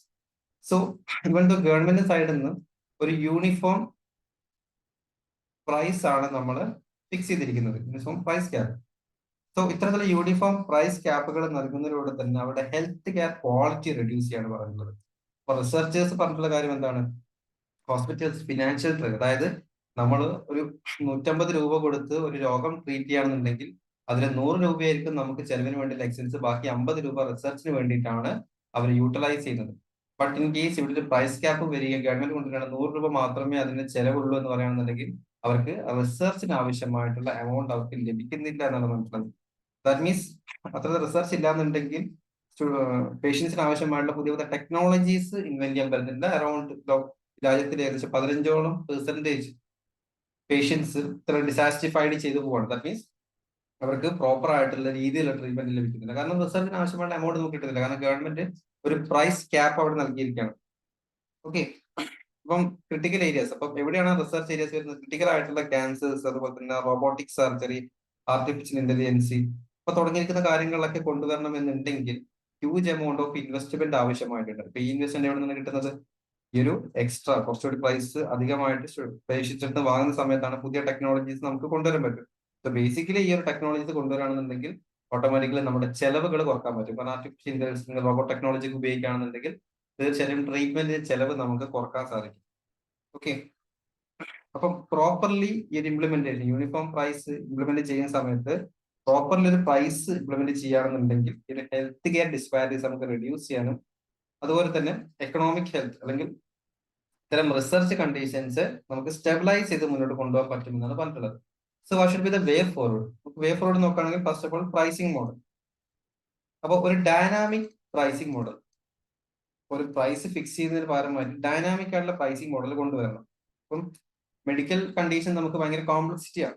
അപ്പം എല്ലാവർക്കും ഒരേ രീതിയിലുള്ള രോഗം വന്നാൽ പോലും പല രീതിയിലുള്ള ട്രീറ്റ്മെന്റ് ആണ്. കാരണം ഒരു ഡയബറ്റിക് ഉള്ള പേഷ്യൻസിന് പനി വരാം, അതുപോലെ തന്നെ ഒരു കൊളസ്ട്രോൾ ഉള്ള പേഷ്യന്റിന് പനി വരാം. രണ്ടുപേരും ഒരേ രീതിയിലായിരിക്കില്ല ട്രീറ്റ് ചെയ്യുന്നത്. അപ്പോൾ ഇപ്പം സിംഗിൾ ആയിട്ടുള്ള ഒരു പനിക്ക് ഇത്ര രൂപ എന്ന് നമുക്ക് കൊടുക്കാൻ സാധിക്കില്ല. സോ ഒരു ഡൈനാമിക് പ്രൈസിംഗ് സിസ്റ്റം കൊണ്ടുവരിക. ഇപ്പൊ ഫിനാൻഷ്യൽ സിറ്റുവേഷൻസ് മനസ്സിലാക്കിക്കൊണ്ട് തന്നെ മെഡിക്കൽ ഇഷ്യൂസുകൾ, അതുപോലെ തന്നെ ഒരു പേഷ്യന്റിന്റെ ഫിനാൻഷ്യൽ സിറ്റുവേഷൻ മനസ്സിലാക്കിക്കൊണ്ട് പ്രൈസിംഗ് മോഡൽസുകൾ സെറ്റ് ചെയ്യുക. ദാറ്റ് മീൻസ് നമ്മുടെ തായ്ലൻഡിൽ ഇരിക്കുന്ന ഒരു സിസ്റ്റമാണത്. അപ്പം തായ്ലൻഡിലെ സിസ്റ്റം എന്ന് വെച്ച് കഴിഞ്ഞാൽ എത്രയാണോ ഒരു വ്യക്തി ഏൺ ചെയ്യുന്നത്, അപ്പം എത്രയാണോ ആ വ്യക്തിക്ക് ഉണ്ടാവുന്ന ട്രീറ്റ്മെന്റ് കോസ്റ്റ്, സോ ഇതിനെ ബേസ് ചെയ്തിട്ടാണ് അവിടെ പ്രൈസ് ഫിക്സ് ചെയ്യുന്നത്. ഇപ്പം ഒരു രോഗം, ഓക്കെ, ഇപ്പം ഫോർ എക്സാമ്പിൾ നമുക്ക് ഡയബറ്റീസ് എടുക്കാം. ഡയബറ്റീസ് എന്ന് പറഞ്ഞിരിക്കുന്ന രോഗം എടുക്കുകയാണെന്നുണ്ടെങ്കിൽ അപ്പം അവർ ഏൺ ചെയ്യുന്ന ഒരു എമൗണ്ട് എന്ന് വെച്ച് കഴിഞ്ഞാൽ ഒരു 100 രൂപയായിരിക്കും അവർ ഏൺ ചെയ്യുന്നത്. ബട്ട് ട്രീറ്റ്മെന്റിന് അവർ കൊടുക്കുന്ന രൂപ എന്ന് വെച്ച് കഴിഞ്ഞാൽ 150 രൂപയായിരിക്കും. ബേസിക്കലി ഏണിങ്ങിനേക്കാൾ കൂടുതലേക്ക് പോയില്ലേ. അപ്പൊ ഓട്ടോമാറ്റിക്കലി എന്ത് ചെയ്യും? അപ്പം ഡയബറ്റീസിന് ആവശ്യമായുള്ള ട്രീറ്റ്മെന്റ് 75 രൂപയിലേക്ക് കുറക്കും. ഓട്ടോമാറ്റിക്കലി 100 രൂപ അവർക്ക് ഏൺ ചെയ്യുന്നുണ്ടെങ്കിൽ ബാക്കി 25 രൂപ അവർക്ക് സേവിങ്സ് ആക്കി മാറ്റാൻ സാധിക്കും, അല്ലെങ്കിൽ മറ്റ് ഹൗസ് ഹോൾഡ് ആക്ടിവിറ്റീസിന് ഉപയോഗിക്കാൻ പറ്റും. സോ ഇതാണ് തായ്ലൻഡ് സിസ്റ്റം എന്ന് പറഞ്ഞിട്ടുള്ളത്. സോ അത്തരത്തിലുള്ള ഡൈനാമിക് സിസ്റ്റം നമുക്ക് കൊണ്ടുവരണം. ഓരോരാൾക്കും എത്രത്തോളമാണ് അവരുടെ ഏർണിംഗ് കപ്പാസിറ്റിക്ക് അനുസരിച്ചിട്ടുള്ള ട്രീറ്റ്മെന്റ്, ഇൻഡിവിജ്വൽ അല്ല, ഇതൊരു കോമൺ ഫാക്ടേഴ്സിൽ കൊണ്ടുവരാനാണ് ഉദ്ദേശിക്കുന്നത്. അതുപോലെ തന്നെ addressing the legal and regulatory challenges. അപ്പം പ്രോപ്പർ ആയിട്ടുള്ള ലെജിസ്ലേറ്റീവ് റീഫോംസ് ഇവിടെ ആവശ്യമായിട്ടുണ്ട്. That means local condition, rate standardisation തുടങ്ങിയിരിക്കുന്ന കാര്യങ്ങൾക്ക് പ്രോപ്പർ ലീഗൽ റീഫോംസ് കൊണ്ടുവരാം. അപ്പൊ റേറ്റ് സ്റ്റാൻഡർഡൈസ് ചെയ്യുന്നതിനൊക്കെ ചുമ്മാ കാര്യമായിട്ട് റേറ്റ് സ്റ്റാൻഡർഡൈസ് ചെയ്യുന്നതല്ല പറഞ്ഞിട്ടുള്ളത്, പ്രോപ്പർ ആയിട്ടുള്ള റേറ്റ് സ്റ്റാൻഡർഡൈസ് ചെയ്യാൻ പറ്റണം. സ്റ്റേറ്റ്സ് ലൈക്ക് രാജസ്ഥാൻ ആയിക്കോട്ടെ, തമിഴ്നാട് ആയിക്കോട്ടെ. സോ ഈ ഒരു ഗവൺമെന്റ് ഒക്കെ ഒരു റോബസ്റ്റ് ആയിട്ടുള്ള ലീഗൽ ഫ്രെയിംവർക്കുകൾ കൊണ്ടുവന്നിട്ടുണ്ട് ഇത്തരത്തിലുള്ള ഗ്യാപ്പുകൾ ഫിക്സ് ചെയ്യുന്നതിന് വേണ്ടിയിട്ട്. ഓക്കെ, മീൻസ് ഒരുപാട് റെഗുലേറ്ററി ചാലഞ്ചസ് ഉണ്ട് പ്രൈസ് ഫിക്സേഷനുമായി ബന്ധപ്പെട്ടിട്ട്. ഇപ്പൊ leveraging role of technology. Okay, that means നമ്മുടെ ആർട്ടിഫിഷ്യൽ ഇന്റലിജൻസ്, അതുപോലെ തന്നെ ടെലിമെഡിസിൻസ്, റോബോട്ടിക് ടെക്നോളജി തുടങ്ങിയ കാര്യങ്ങൾ കൊണ്ടുവരികയാണെന്നുണ്ടെങ്കിൽ കുറച്ചുകൂടി ഹെൽത്ത് കെയർ കുറച്ചുകൂടി അഫോർഡബിൾ ആയിട്ടുള്ള, കാരണം ഒരു വ്യക്തി വന്നിരുന്ന് അവിടെ പേഷ്യന്റിനെ നോക്കുന്നതിനേക്കാളും കൂടുതൽ ഒരു ടെലിമെഡിസിൻസോ അല്ലെങ്കിൽ എയോ ടെക്നോളജി യൂസ് ചെയ്യുകയാണെന്നുണ്ടെങ്കിൽ ഓട്ടോമാറ്റിക്കലി പേഷ്യൻസിന് അതിന്റെ കോസ്റ്റ് കുറക്കാൻ സാധിക്കും. ഓക്കെ, സോ ഡിസ്റ്റന്റ് റീജിയനിലെ ആൾക്കാർക്കാണെന്നുണ്ടെങ്കിലും ഒരു പോയി വന്ന് ട്രീറ്റ്മെന്റ് ചെയ്യേണ്ട ആവശ്യമൊന്നും വരില്ല. ഒരു long term health conditions beyond the hospital സെറ്റിംഗ്സിൽ നമുക്ക് കൊണ്ടുവരാൻ പറ്റും. ഫോർ എക്സാമ്പിൾ, കർണാടകയിൽ മാത്രമുള്ള കണക്കുകൾ നോക്കുകയാണെന്നുണ്ടെങ്കിൽ ടെലിമെഡിസിൻസ് ഇൻട്രൊഡ്യൂസ് ചെയ്ത സമയത്ത് അറൌണ്ട് 40% ആളുകളുടെ വിസിറ്റ്, ഹോസ്പിറ്റലിലേക്കുള്ള വിസിറ്റ് കുറച്ചിട്ടുണ്ടായിരുന്നു ടെലിമെഡിസിൻ കൊണ്ടുവന്ന സമയത്ത്.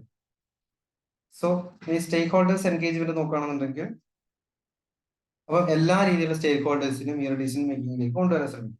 Even private health care providers ആയിക്കോട്ടെ, അപ്പം അവരെയും കൂടി കൊണ്ടുവന്ന് അവരുടെ ഡിസിഷനും കൂടി അറിഞ്ഞതിന് ശേഷം ഒരു പ്രൈസ് ഫിക്സേഷൻ കാര്യങ്ങളൊക്കെ കൊണ്ടുവരണം. ഇത്ര ന്യൂയാൻസുകൾ നമുക്ക് ഒഴിവാക്കാൻ പറ്റും, ഇത്ര ഡൈനാമിക് ആയിട്ടുള്ള ഇഷ്യൂസുകൾ നമുക്ക് ഒഴിവാക്കാൻ പറ്റും, എഫക്റ്റീവ് ആയിട്ടുള്ള സസ്റ്റൈനബിൾ ആയിട്ടുള്ള കണ്ടീഷൻസിൽ പ്രൈസ് ഫിക്സേഷൻ സാധിക്കുമെന്നാണ് പറഞ്ഞിട്ടുള്ളത്.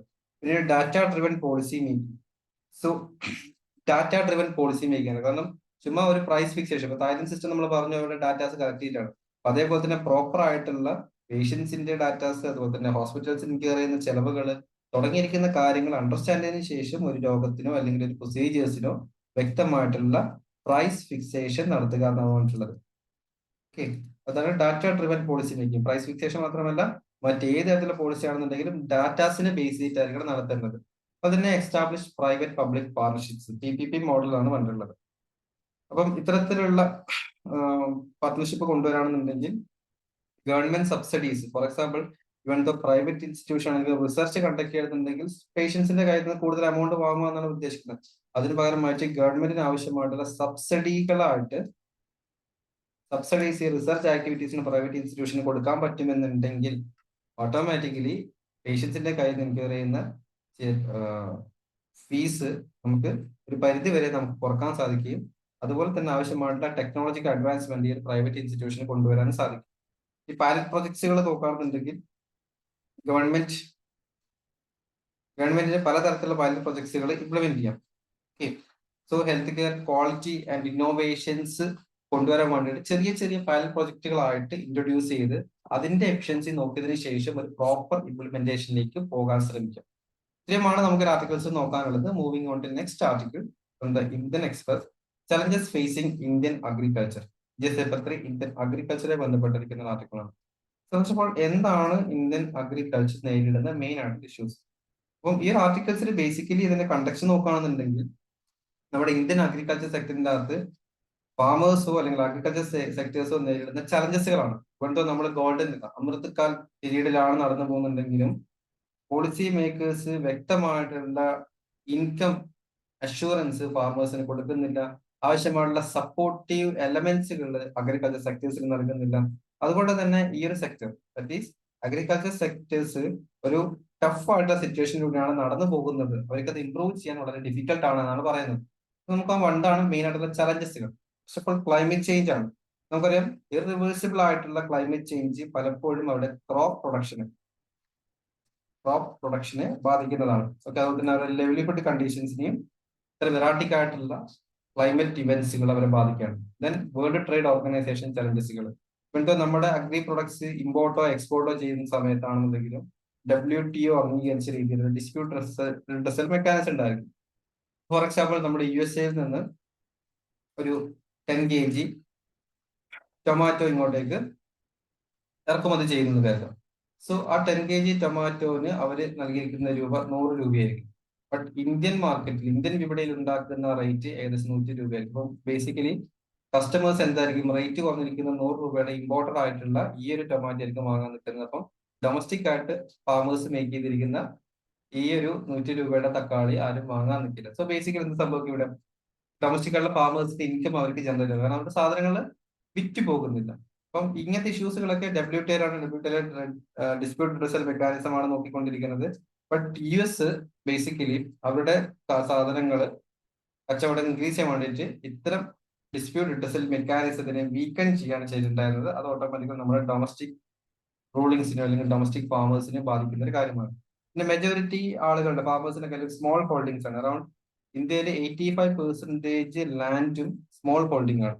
ചെറിയ ചെറിയ ചെറിയ പ്ലോട്ടുകളായിട്ടാണ് ഓരോ ചെറിയ ചെറിയ സ്മോൾ ഫാമേഴ്സുകളാണ്. അതുകൊണ്ട് തന്നെ പ്രൈമറി പ്രൊഡ്യൂസ് ആയിട്ടുള്ള ഈ ഒരു ഫാമേഴ്സിന് ഒരു സസ്റ്റൈനബിൾ ആയിട്ടുള്ള ഇൻകം, വളരെ വലിയ സ്ഥലമൊന്നുമില്ല, 1-2 ഏക്കർ മാത്രമേ ഉണ്ടായിരിക്കും. അപ്പം ആ ഒരു ഏക്കറിൽ വിളയിച്ചിട്ട് വേണം അവർക്ക് ലാഭം ഉണ്ടാക്കാൻ. അപ്പോൾ അധികം സ്ഥലമില്ലാത്തതും സ്മോൾ ഹോൾഡിങ്സ് ഉള്ളതും ഇത്തരത്തിൽ ഇഷ്യൂസുകൾ അവരുടെ ഇൻകം ജനറേഷനെ നല്ല രീതിയിൽ ബാധിക്കുന്നതാണ്. നോക്കുകയാണെങ്കിൽ global priority for low food prices. അപ്പൊ ഗ്ലോബലി നമ്മൾ നോക്കുകയാണെങ്കിൽ കസ്റ്റമേഴ്സ് എന്താണ് പ്രിഫർ ചെയ്യുന്നത്? Customers always preferring for low price foods. ക്വാളിറ്റിനേക്കാൾ കൂടുതൽ പ്രൈസ് കുറവുള്ളതാണ് മെജോറിറ്റി കൺസ്യൂമേഴ്സ് നോക്കുന്നത്. സോ അതുകൊണ്ട് തന്നെ ഈ ഒരു ബേസിക്കലി മാർക്കറ്റിൽ എന്ത് സംഭവിക്കും? പ്രൊഡക്റ്റിന്റെ പ്രൈസുകൾ കുറക്കും. പ്രൈസുകൾ കുറക്കാൻ നേരത്തെ പറഞ്ഞാൽ തന്നെ US നിന്നൊക്കെ ഇറക്കുമതി ചെയ്യുന്നത് അല്ലെങ്കിൽ മറ്റ് സൗത്ത് ഈസ്റ്റ് ഏഷ്യൻ കൺട്രിയിൽ നിന്ന് ഇറക്കുമതി ചെയ്യുന്നതായിട്ടുള്ള ഫാമിംഗ് പ്രൊഡ്യൂസേഴ്സ് ഇന്ത്യയിൽ ഇൻട്രൊഡ്യൂസ് ചെയ്യും. ഓട്ടോമാറ്റിക് അതിന്റെ റേറ്റ് കുറവായിരിക്കും. അങ്ങനെയുള്ള സമയത്ത് കൺസ്യൂമേഴ്സ് കൂടുതലും ലോ പ്രൈസ് ചെയ്തിരിക്കുന്ന സ്ഥലങ്ങളിലേക്ക് പോകും. ബേസിക്കലി നമ്മൾ ഡൊമസ്റ്റിക്കലി മാനുഫാക്ചർ ചെയ്യുന്ന പ്രൊഡക്ട്സുകൾ ആരും വാങ്ങില്ല. ബേസിക്കലി ഫാമേഴ്സിന് ഒരു റെമ്യൂണറേറ്റീവ് ആയിട്ടുള്ള സിറ്റുവേഷൻസോ അതുപോലെ തന്നെ എൻവയോൺമെന്റിനോ ഹാം ചെയ്യുന്നുണ്ട്. ഡിപ്ലീറ്റിംഗ് അക്വിഫേഴ്സ് നമുക്കറിയാം, സസ്റ്റൈനബിൾ ആയിട്ടുള്ള അഗ്രികൾച്ചറിന് ഒരുപാട് തരത്തിലുള്ള വാട്ടർ ആവശ്യമായിട്ടുണ്ട്. ഇപ്പോഴും ബോർവെല്ലുകൾ ഉപയോഗിച്ചിട്ടാണ്. അപ്പം എത്രത്തോളം വാട്ടേഴ്സ് ഉപയോഗിക്കുന്നു അത്രത്തോളം നമ്മുടെ അക്വിഫേഴ്സ് ഡിപ്ലീറ്റ് ചെയ്തുകൊണ്ടിരിക്കുകയാണ്. സബ്സിഡീസ് നോക്കുകയാണെങ്കിൽ സ്ക്യൂഡ് ആയിട്ടുള്ള സബ്സിഡീസ് ആണ് ഗവൺമെന്റ് നൽകിക്കൊണ്ടിരിക്കുന്നത്. യൂറിയക്ക് കൂടുതൽ സബ്സിഡി, അല്ലെങ്കിൽ പൊട്ടാഷ്യത്തിന് കൂടുതൽ സബ്സിഡി നൽകുന്നു. അപ്പം large amount urea and potassium ഒക്കെ അവർ വാങ്ങിയിട്ട് ലാൻഡിൽ അവരുടെ മണ്ണിൽ കൂടുതൽ വിതരണം ഓട്ടോമാറ്റിക്കലി അത്തരത്തിലുള്ള സ്ക്യൂഡ് ആയിട്ടുള്ള സബ്സിഡി കൊണ്ട് എന്താ സംഭവിക്കുന്നത്? സോയിലിന്റെ ഹെൽത്തിനെ ബാധിക്കുകയാണ് ചെയ്യുന്നത്. അപ്പം യൂറിയ നമുക്കറിയാം ഒരുപാട് തരത്തില് സബ്സിഡി നൽകുന്ന ഒരു ഫെർട്ടിലൈസർ ആണ് യൂറിയ ഫെർട്ടിലൈസർ. അപ്പൊ ഇത് കൂടുതലും ആളുകൾ ഇതാണ് പർച്ചേസ് ചെയ്യുന്നത്. അപ്പൊ ഇത് മാക്സിമം ഉപയോഗിച്ച് കഴിഞ്ഞാൽ ഓട്ടോമാറ്റിക് സോയിലിന്റെ ഹെൽത്ത് കുറഞ്ഞുകൊണ്ട്. അപ്പൊ ഇത്തരത്തിൽ സ്ക്യൂഡ് ആയിട്ടുള്ള സബ്സിഡീസ് കുറക്കുക. പബ്ലിക് ഡെപ്ത് ആൻഡ് ഫിനാൻഷ്യൽ സ്റ്റെബിലിറ്റി നോക്കുകയാണെന്നുണ്ടെങ്കിൽ ഗവൺമെന്റ് ഡെപ്ത്, ബേസിക്കലി ഗവൺമെന്റ് ഡെപ്ത് നാഷണൽ ലെവലിലാണെന്നുണ്ടെങ്കിലും സ്റ്റേറ്റ് ലെവലിലാണെങ്കിലും എല്ലാ ഗവൺമെന്റിനും ഒരു ഡെപ്റ്റ് ക്രൈസിസുകൾ വരാറുണ്ട്. ആണ് സ്റ്റേറ്റിന്റെ കടം എന്നൊക്കെ പറയുന്നത് പോലെ. അപ്പം പലപ്പോഴും ഈ ഒരു കടങ്ങൾ ഒരു ലോങ് ടേം പ്ലാനിങ്ങിലേക്ക് ഹിൻഡർ ചെയ്യുന്നതാണ്. ദാറ്റ് മീൻസ് ഒരു സബ്സിഡി കൊടുക്കുന്നു. ഒരു 10 വർഷത്തേക്ക് ഫാമേഴ്സിന് ഒരു 100 രൂപ വിത്ത് വർഷം 1000 രൂപ വെച്ച് വർഷം സബ്സിഡി കൊടുക്കുന്നു. അപ്പൊ ഗവൺമെന്റ് നാഷണൽ ലെവലോ സ്റ്റേറ്റ് ലെവലോ ഇത്തരത്തിലൊരു ഡെപ്റ്റ് ആണെന്നുണ്ടെങ്കിൽ ഇത്ര ലോങ് ടേമിലേക്കുള്ള പോളിസി സപ്പോർട്ടുകൾ കൊടുക്കാൻ പറ്റില്ല. ഓക്കെ, സോ ബേസിക്കലി നമ്മുടെ ഇന്ത്യയിലെ പല സ്റ്റേറ്റ്സുകളും ടെക്നിക്കലി ബാങ്ക്രപ്റ്റ് ആണ്. അതായത് പാരാസിക് കണ്ടീഷൻസിൽ പോയിക്കൊണ്ടിരിക്കുകയാണ്. അതുകൊണ്ട് തന്നെ അവരൊരിക്കലും ഒരു ഷോർട്ട് ടേമിൽ മാത്രം അവരുടെ ഭരണകാലത്തിന് വേണ്ടി മാത്രം അതോറിറ്റേറ്റീവ് പോളിസി രീതിയിൽ ഭരണകാലത്തിന് വേണ്ടി മാത്രം ഒരു 5 വർഷത്തേക്ക് പ്ലാൻ ഇറക്കും. 5 വർഷം കൊണ്ട് പ്ലാൻ ഇറക്കുക എന്ന് പറയുന്നത് ബുദ്ധിമുട്ടാണ്. ഒരു ലോങ് ടേമിലേക്കുള്ള പ്ലാൻ ഇനീഷ്യേറ്റ് ചെയ്യാന്നാണ് മനസ്സിലാക്കുന്നത്. Governance and accountability. ഓക്കെ, അപ്പൊ ഇൻഅഡിക്വേറ്റ് ആയിട്ടുള്ള ലീഡർഷിപ്പ്, ഗവൺമെന്റിന്റെ ഇറസ്പോൺസിബിൾ ആയിട്ടുള്ള ആക്ടിവിറ്റി. കാരണം അഗ്രികൾച്ചറിനെ കൂടുതലും ഫോക്കസ് ചെയ്യാറില്ല. ഇപ്പൊ കൂടുതൽ ടെക്നോളജിക്കൽ ഇന്നോവേഷൻസിനാണ് സ്റ്റേറ്റ് ആണെങ്കിലും സെൻട്രൽ ഗവൺമെന്റുകളാണെന്നുണ്ടെങ്കിലും കൂടുതൽ ഫോക്കസ് ചെയ്യുന്നത്. ഇതിൽ നിന്ന് അഗ്രികൾച്ചറിനെ മാത്രം ഫോക്കസ് ചെയ്യുന്ന ഒരു മെത്തേഡിലേക്ക് അഗ്രികൾച്ചറിനെ ഓവർ ചെയ്യുന്ന ലെവലിലേക്ക് കൊണ്ടുവരാൻ ശ്രമിക്കാം. അപ്പം ഈ ഒരു ലെവലിലേക്ക് കൊണ്ടുവരുന്നത് അപ്പൊ ഒരു അതോറിറ്റേറ്റീവ് ആറ്റിറ്റ്യൂഡ് ആണ് ഇവിടുത്തെ ടോപ്പ് ഒഫീഷ്യൽസിനാണെങ്കിലും ഉള്ളത്. കാരണം ദാറ്റ് മീൻസ് അഗ്രികൾച്ചർ സെക്ടറിനെ നെഗ്ലക്ട് ചെയ്യുന്ന ഒരു കണ്ടീഷൻസ് ആണ് മുന്നോട്ട് പോയിക്കൊണ്ടിരിക്കുന്നത്. സോ ഇതിൽ നിന്നൊക്കെ what should be the way forward? Way forward നോക്കുകയാണെന്നുണ്ടെങ്കിൽ investment research in and extension of services. First of all agri സെക്ടറിന്റെ അകത്ത് നമ്മൾ സോയിൽ ഹെൽത്ത് അതുപോലെ തന്നെ അക്യുപേഴ്സ് ഒക്കെ ഡിപ്ലീറ്റ് ചെയ്യുന്നതൊക്കെ കുറക്കാൻ വേണ്ടിയിട്ട് റിസർച്ച് മേഖലയിൽ അത്യാവശ്യമായിട്ട് ഇൻവെസ്റ്റ്മെന്റുകൾ കണ്ടക്ട് ചെയ്യും. അപ്പൊ അഗ്രികൾച്ചർ റിസർച്ചിലൂടെ അവർക്ക് കോസ്റ്റ് എഫക്റ്റീവ് ആയിട്ടുള്ള ഫാമിംഗ് ടെക്നിക്സുകൾ കൊടുക്കാൻ സാധിക്കും. അതുപോലെ തന്നെ സർവീസുകൾ എക്സ്റ്റെൻഡ് ചെയ്യാം. ഓക്കെ, സോ ദാറ്റ് മീൻസ് നിലവിലുള്ള റിസർച്ച് സർവീസസുകൾ എക്സ്റ്റെൻഡ് ചെയ്ത് ലാർജ് ഏരിയയിലേക്ക് കൊണ്ടുവരാൻ ശ്രമിക്കാം. കാരണം അഗ്രികൾച്ചർ എന്ന് വെച്ച് കഴിഞ്ഞാൽ ഏറ്റവും കോസ്റ്റ് എഫക്റ്റീവ് ആയിട്ടുള്ള ഒരു റിസർച്ച് മേഖലയാണ്. ദാറ്റ് മീൻസ് എത്രത്തോളമാണോ നമുക്കൊരു 10 രൂപയാണ് നമ്മൾ ഇൻവെസ്റ്റ് ചെയ്തതെന്നുണ്ടെങ്കിൽ അത് നമുക്കൊരു 10,000 രൂപയായിട്ട് നമുക്ക് കൺവേർട്ട് ചെയ്യാൻ സാധിക്കും. അത്രത്തോളം പൊട്ടൻഷ്യൽ ഒരു ഏരിയ ആണ് അഗ്രി സെക്ടർ എന്ന് പറഞ്ഞിട്ടുള്ളത്. കൂടുതൽ എക്കണോമിക് റിട്ടേൺസ്. അതിനാവശ്യമായിട്ട് എന്ത് വേണം? ആവശ്യമായിട്ടുള്ള ലെവലില് നമുക്ക് റിസർച്ച് ആവശ്യമായിട്ടുണ്ട്, ടെക്നോളജിക്കൽ അഡ്വാൻസ്മെന്റ് ആവശ്യമായിട്ടുണ്ട്. അതിന് ഇൻക്ലൂസീവ് ആൻഡ് സസ്റ്റൈനബിൾ അഗ്രികൾച്ചർ. അപ്പം ഗവൺമെന്റിന്റെ അറ്റൻഷൻ എന്തായിരിക്കണം? കൂടുതൽ അഗ്രികൾച്ചർ പ്രൊഡക്ടിവിറ്റി കൊണ്ടുവരാന്നുള്ളതാണ്. ഓക്കെ, അപ്പം സസ്റ്റൈനബിലിറ്റി ഇംപ്രൂവ് ചെയ്യാൻ വേണ്ടിയിട്ട് പൂർണ്ണമായിട്ടുള്ള ഒരു അഗ്രികൾച്ചർ, എഫക്റ്റീവുള്ള അഗ്രികൾച്ചർ പ്രാക്ടീസ് കൊണ്ടുവരാൻ ശ്രമിക്കണം. അപ്പം അതിലൂടെ ഒരു ഇൻക്ലൂസീവ് ആയിട്ടുള്ള ഗ്രോത്ത് അച്ചീവ് ചെയ്യും. ഓക്കെ, ദാറ്റ് മീൻസ് ഫാമേഴ്സിനെ കൂടുതൽ ഫോക്കസ് ചെയ്യുക, അഗ്രി പ്രൊഡക്ട്സിനെ കൂടുതൽ ഫോക്കസ് ചെയ്യുക. അത്തരം പ്രൊഡക്ഷനിലൂടെ ഇൻക്ലൂസിവിറ്റി കൊണ്ടുവരിക, ഫാർമേഴ്സിന് ആവശ്യമായ ഇൻകം ജനറേറ്റ് ചെയ്ത് കൊടുക്കുക. പോളിസി റീഫോംസ് നോക്കുകയാണെന്നുണ്ടെങ്കിൽ government should not only focus on incremental adjustment but rather on long term policy.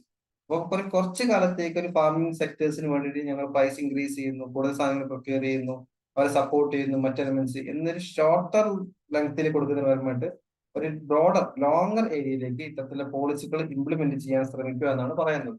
Okay, ഇതാണ് നമുക്ക് വേ ഫോർവേഡ് ആയിട്ട് നോക്കാനുള്ളത്. Moving on to next article, that's based on prelims. So first article, spot bellied eagle owl. ഇപ്പം ഒരു സ്പീഷീസിന്റെ news ആണ്. അപ്പം എന്താണ് recently നമുക്ക് പെഞ്ച് ടൈഗർ റിസർവ് എവിടെയാണ്? മഹാരാഷ്ട്രയിലാണ്. മഹാരാഷ്ട്രയിലുള്ള പെഞ്ച് ടൈഗർ റിസർവില് നമ്മൾ ഒരു റിസർച്ച് ആയിട്ട് ഒരു സ്പോട്ട് ബെല്ലീഡ് ആയിട്ടുള്ള ഈഗിൾ ഔളിനെ കണ്ടിട്ടുണ്ട്. അത്യാവശ്യം വലിയൊരു ഈഗിൾ ആണ്, കണ്ടാൽ ചെറുതുപോലെ ഉണ്ടെങ്കിൽ അത്യാവശ്യം വലിയ ഒരു ഔളാണ്.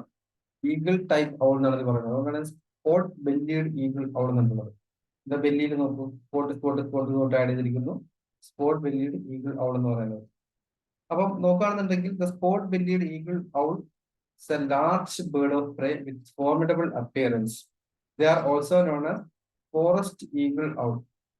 ഇതിന്റെ ഡിസ്ട്രിബ്യൂഷൻ എവിടേക്കാണ് ഇത് കണ്ടുവരുന്നത്? It inhabits a diverse environment such as tropical and subtropical forests, woodland and savannas. അതുപോലെ തന്നെ the bird is widely distributed across, നോക്കാം ഏതൊക്കെ സ്റ്റേറ്റ് ആണ് ഉള്ളത്: India, Sri Lanka, Nepal, Bhutan, Bangladesh and various regions of south east Asia. അപ്പം ട്രോപ്പിക്കൽ ആൻഡ് സബ് ട്രോപ്പിക്കൽ ഫോറസ്റ്റിലാണ് കൂടുതൽ കണ്ടുവരുന്നത്. ഇതിന്റെ ക്യാരക്ടറിസ്റ്റിക് ഫീച്ചേഴ്സ് നോക്കുകയാണെന്നുണ്ടെങ്കിൽ ഏകദേശം 50 മുതൽ 65 സെന്റിമീറ്റർ വരെ നീളവും, അതിന് 1500 മുതൽ 1700, അതായത് 1.5 കിലോഗ്രാം മുതൽ 1.700 ഗ്രാം വരെ ഇതിന്റെ വെയിറ്റും, ഏകദേശം 1.7 മീറ്റേഴ്സ് വിങ് സ്പാൻ, ഇത് ചെറുക്ക് നിവർത്തി കഴിഞ്ഞാൽ ഏകദേശം 1.7 മീറ്റേഴ്സ് വരെ വിങ് സ്പാൻ ഉള്ളതും. അതുപോലെ തന്നെ ഇതിന്റെ അപ്പിയറൻസ് റിച്ച് ചോക്ലേറ്റ് ബ്രൗൺ കളറാണ് അപ്പർ ബോഡിയിൽ കാണുന്നത്. അപ്പർ ബോഡിയിൽ റിച്ച് ചോക്ലേറ്റ് ബ്രൗൺ കളറാണ്.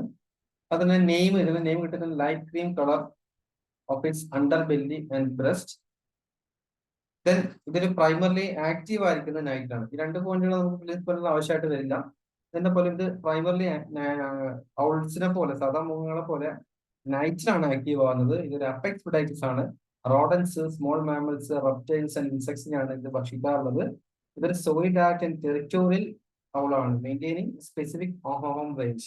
അപ്പൊ എന്താണ് ഒരു ടെറിറ്റോറിയൽ എന്ന് പറഞ്ഞിട്ടുള്ളത്? ഇപ്പം നമുക്കറിയാം ടൈഗർ ഒരു ടെറിറ്റോറിയൽ അനിമലാണ്.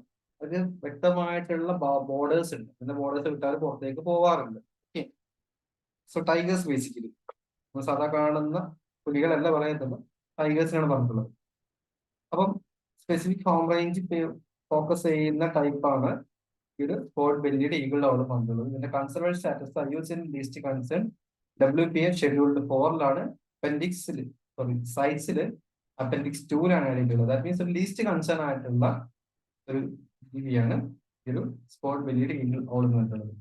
സോ നെക്സ്റ്റ് മറ്റൊരു സ്പീഷിയാണ് ഡാഡ്രോമസ് ഫിഷ്.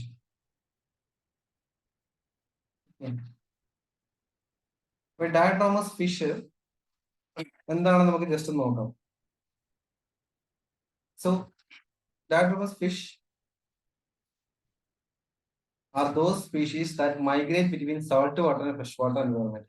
So salt water, അതുപോലെ തന്നെ salt water ഫ്രഷ് വാട്ടറും ഫ്രഷ് വാട്ടർ salt വാട്ടറിലേക്ക് മൈഗ്രേറ്റ് ചെയ്യുന്ന സ്പീഷിയാണ്. The back and forth between the ocean and river stream during the different stages of their life. അതായത് ജനിച്ച കാലഘട്ടം മുതൽ അത് ഓരോ സമയത്തും സാൾട്ട് വാട്ടറിലും ഫ്രഷ് വാട്ടറിലും മൂവ് ചെയ്തുകൊണ്ടിരിക്കും. അപ്പം പലതരത്തിലുള്ള ഡാഡ്രോമസ് ഫിഷുകൾ ഉണ്ട്. അതിൽ ഒന്നാമത്താണ് അനാഡ്രോമസ് ഫിഷ്. അതായത് അത് ജനിക്കുന്നത് ഫ്രഷ് വാട്ടറിലായിരിക്കും, നല്ല വെള്ളത്തിൽ ജനിക്കുകയും ചെയ്യും, അതിനുശേഷം ഓഷ്യനിലേക്ക് മൈഗ്രേറ്റ് ചെയ്യും. പിന്നീട് അത്യാവശ്യം വലുതായി കഴിഞ്ഞാൽ തിരിച്ച് എവിടേക്ക് വരും? തിരിച്ച് ഫ്രഷ് വാട്ടറിലേക്ക് തിരിച്ചു വരും. എന്തിന്? ഇതിന്റെ എഗ്സ് ലേ ചെയ്യാൻ വേണ്ടിയിട്ട്, മുട്ടകൾ ഇടുന്നതിന് വേണ്ടിയിട്ട്.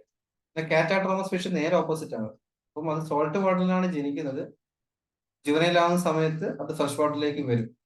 ഓക്കെ, അതായത് സോൾട്ട് വാട്ടറിൽ ജനിച്ചതിന് ശേഷം ജുവനൈലായ മുട്ടകൾ വിരിഞ്ഞതിന് ശേഷം ചെറിയ പ്രായത്തിൽ തന്നെ എങ്ങോട്ടേക്ക് വരും? ഫ്രഷ് വാട്ടറിലേക്ക് വരും. അപ്പൊ ചെറിയ പ്രായത്തിലേക്ക് ഫ്രഷ് വാട്ടറിൽ ജീവിക്കുന്നത്. അതിനുശേഷം അവിടെ നിന്ന് ഒരു അഡൽട്ട് ആയി കഴിഞ്ഞാൽ അവര് തിരിച്ച് ഓഷ്യനിലേക്ക് പോകും. എന്തിന്? മുട്ടകൾ ഇടാൻ വേണ്ടിയിട്ട് ഓഷ്യനിലേക്ക് പോകും. അതുപോലെ തന്നെ ആംഫിട്രോമസ് ഫിഷ് നോക്കുകയാണെന്നുണ്ടെങ്കിൽ ഈ ഫിഷ് ബോൺ ചെയ്യുന്നത് ഫ്രഷ് വാട്ടർ ഓർ എസ്റ്റുറീൻസ് ആണ്. ദാറ്റ് മീൻസ് ഫ്രഷ് വാട്ടറും സീയും മീറ്റ് ചെയ്യുന്ന ഒരു ഏരിയ. പൂർണ്ണമായിട്ട് ഫ്രഷ് വാട്ടർ എന്ന് പറയുമ്പോൾ പൂർണ്ണമായിട്ട് സോൾട്ടി വാട്ടർ എന്ന് പറയുമ്പോൾ അവിടെയാണ് ഇത് ജനിക്കുന്നത്. Initially they drift in to ocean as larva and they return to fresh water to grow in to adults and spawn. അപ്പം എസ്റ്റുറീസിൽ മുട്ടകൾ ഇട്ട് കഴിഞ്ഞാൽ പിന്നീട് പതുക്കെ അത് മൂവ് ചെയ്ത് ലാർവ കണ്ടീഷൻസിൽ അത് ഓഷ്യനിൽ നിന്ന് മുട്ട വരികയും അതിന്റെ അഡൽട്ട് സ്റ്റേറ്റ് അത് തിരിച്ചു വരും. തിരിച്ച് ഫ്രഷ് വാട്ടറിലേക്ക് വരികയാണ് ചെയ്യുന്നത്. എന്നിട്ട് ഫ്രഷ് വാട്ടറിലേക്ക് വന്നിട്ട് അവിടെ മുട്ടകൾ ഇടാറാണ് പതിവ്. ഇനി പോട്ടോട്രോമസ് ഫിഷ് നോക്കുകയാണെന്നുണ്ടെങ്കിൽ these fish born in upstream fresh water habitats. അതായത് ഫ്രഷ് വാട്ടറിന്റെ അപ്സ്ട്രീംസിലേക്കാണ്. സാധാ എസ്റ്റുറീസ് പോലെയല്ല. അപ്പൊ നമ്മൾ പുഴയൊക്കെ ഉണ്ടെങ്കിൽ പുഴയുടെ ഏറ്റവും മുകളിൽ ഉണ്ടാവില്ലേ, അപ്പൊ മലയിൽ നിന്നൊക്കെ ഇറങ്ങി വരുന്നത്. അപ്പൊ അവിടെയാണ് ഈ ഒരു പോട്ടോട്രോമസ് ഫിഷസിനെ കാണാറുള്ളത്. Born in upstream fresh water habitats. Okay, അപ്പൊ ജുവനൈൽ കണ്ടീഷൻസിൽ അത് ഡൗൺ സ്ട്രീമിലേക്ക് വരും. ചെറിയ ഭാഗത്തിൽ ഡൗൺ സ്ട്രീമിലേക്ക് വരികയും ഇപ്പം പൂർണ്ണമായിട്ട് ഫ്രഷ് വാട്ടർ താഴേക്ക് വരുന്ന സമയത്ത് നമുക്ക് ചെറിയ പുഴയോ കാര്യങ്ങളോ കാണാൻ പറ്റും. അവിടെ അത് വളർന്ന് അതിനുശേഷം അത് വീണ്ടും അപ്സ്ട്രീംസിലേക്ക് മുട്ടയിടുന്ന സമയത്തേക്ക് വീണ്ടും അപ്സ്ട്രീംസിലേക്ക് പോയിട്ട് അവിടെയാണ് മുട്ടകൾ ഇടാറുള്ളത്. അപ്പൊ ഇതിന്റെ ത്രെറ്റ്സ് നോക്കുകയാണെന്നുണ്ടെങ്കിൽ diadromous fish faces various human induced pressures. That means agriculture and pollutant runoff. Contaminants from agriculture and other sources can harm their habitats. Then habitat destruction, dam construction, land development, അതുപോലെ തന്നെ അവിടെ migration root അതൊക്കെ നമ്മൾ dam construct ചെയ്യുന്ന സമയത്ത് അതിനൊക്കെ injure ചെയ്യുകയാണ്. Barriers to migration, dams, weirs and other structure movement. ഇതിന്റെ ഒരു മൂവ്മെന്റ് ഉണ്ടല്ലോ ഫ്രഷ് വാട്ടർ സോൾട്ട് വാട്ടറിലേക്ക്. നമ്മൾ അതിനിടയിൽ ഡാമൊക്കെ പണിത് കഴിഞ്ഞാൽ മൂവ്മെന്റ് നടക്കുന്നുണ്ടോ. പിന്നെ ഫിഷിംഗ് ആൻഡ് ബൈ ക്യാച്ച്. കുറെ ഇത് പോകുന്ന സമയത്തൊക്കെ ഓവർ ഫിഷിങ്ങും ആക്സിഡന്റിലുള്ള ക്യാച്ചിങ്ങും കാര്യങ്ങളൊക്കെ ഇതിന്റെ പോപ്പുലേഷൻ കുറഞ്ഞുകൊണ്ടിരിക്കുകയാണ്. Climate change, basically altered water temperature മാറുന്നു, വാട്ടറിന്റെ സോൾട്ടി കണ്ടീഷൻ ചേഞ്ച് ചെയ്യുന്നതൊക്കെ ഇതിന്റെ ഹാബിറ്റാറ്റ് ഡിസ്ട്രക്ഷൻസ് ആണ്. ഓക്കെ, സോ ഇത്രയുമാണ് നമുക്ക് ഈ ഡയട്രോമസ് ഫിഷുമായി ബന്ധപ്പെട്ട് അറിയേണ്ട കാര്യം. Next, moving on to the main question time. The first question: what discussions exist regarding the right to property in India? What Supreme Court ruling have emerged following the removal of Article 19 Clause 1 Clause 31? ഇപ്പൊ ഞാൻ പറഞ്ഞു, ഞാൻ അധികം detail ആയിട്ട് എടുത്തിട്ടില്ല. ഈ detail ആയിട്ടുള്ള ക്ലാസ്സുകൾ നമ്മൾ പൊളിറ്റി ക്ലാസ്സുകൾ പറഞ്ഞു കൊടുത്തിട്ടുണ്ടായിരുന്നു. നിങ്ങൾക്ക് അതിനെപ്പറ്റി ഡീറ്റെയിൽ ആയിട്ട് അറിയണമെന്നുണ്ടെങ്കിൽ നിങ്ങൾ ഈ നമ്പറിലേക്ക് കോൺടാക്ട് ചെയ്ത് കഴിഞ്ഞാൽ നിങ്ങൾക്ക് വളരെ ഡീറ്റെയിൽ ആയിട്ട് ആർട്ടിക്കിൾ 31C എന്താണ്, അതുപോലെ തന്നെ ആർട്ടിക്കിൾ 39, ആർട്ടിക്കിൾ 19, ആർട്ടിക്കിൾ 14, സോ ഇതൊക്കെ തമ്മിലുള്ള ബന്ധം എന്താണെന്ന് പറഞ്ഞുതരാം. തീർച്ചയായിട്ടും പൊട്ടൻഷ്യൽ ആയിട്ട് UPSC ചോദിക്കാൻ സാധ്യതയുള്ള ഒരു ക്വസ്റ്റ്യൻ ആണ് next year prelims or mains. So the next question: what are some unaddressed areas in political manifesto regarding the children's welfare? And the third question: what are the concerns regarding price cap in healthcare? What steps can be taken to address this? And the fourth question: what are the major challenges faced by agriculture? What steps can be taken to address these challenges? Yeah. So please do write the answers and send us PDF to this number. Your answers will be evaluated within no time. So thank you for the time. Goodbye.